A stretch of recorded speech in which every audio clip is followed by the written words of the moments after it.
Përshëndetje të dashur miq Amazana, kur qëndron në parkun Shogang, është e vështirë të imagjinohet se këtu dikur ka qenë një uzinë qeliku me makinë e ri që turmoni.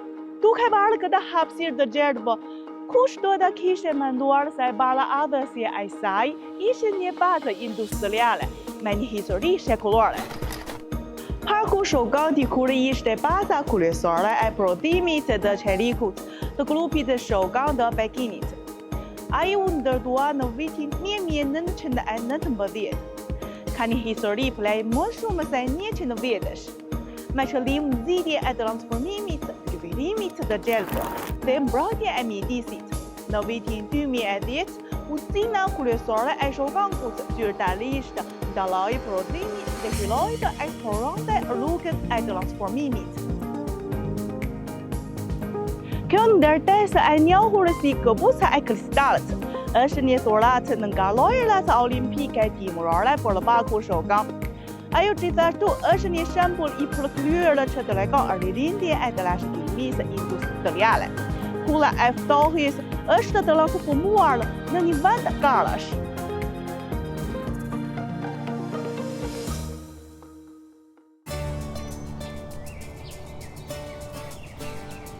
Ndryshimet këtu janë të mahnitshme. I shpelgu i tharjes industriale Shogang është për një habitat për zogjit të shtektarë pas restaurimit ekologjik. Shikoni hapësirë e gjelbër atje. Banorët lokale vijnë këtu për shëtitje çdo ditë.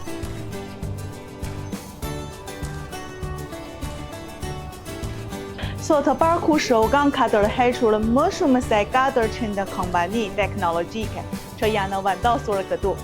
Nga Tencent dhe Baidu deri te qendra muajfundit e të lajmimit të robotëve humanoid. Versioni real i botës së të ardhmes zhvillohet këtu.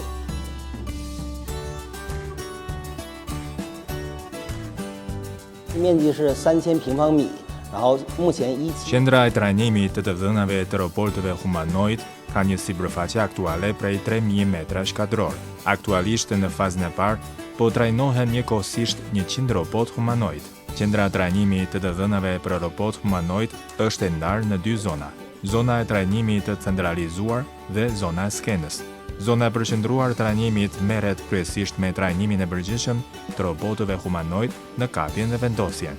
Zona e skenës është më shumë si një robot humanoid që shkon në kolegj. Pas përfundimit të trajnimit profesional në skenar të veçantë, është e mundur që robotët të integrohen në jetën reale dhe të ndihmojnë njerëzit në zgjidhjen e problemeve. Kjo ka qenë në fura e shkrirjes numër 1 e Shogangut, por tani është bërë një këndëllojë fantastike shkencor. Teknologjia i ka transformuar rrënojat industriale në një hapësirë cyberpunk. Do të dëshironi të ta përjetoni së bashku?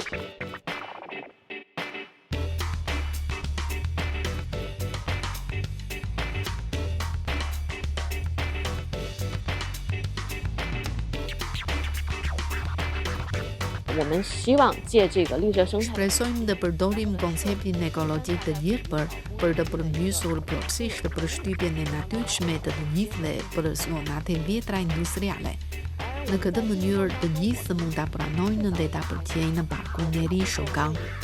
Gjatë procesit të përparimit, ne nuk do të angazhohemi në prishjen dhe ndërtimet në shkallë të gjerë.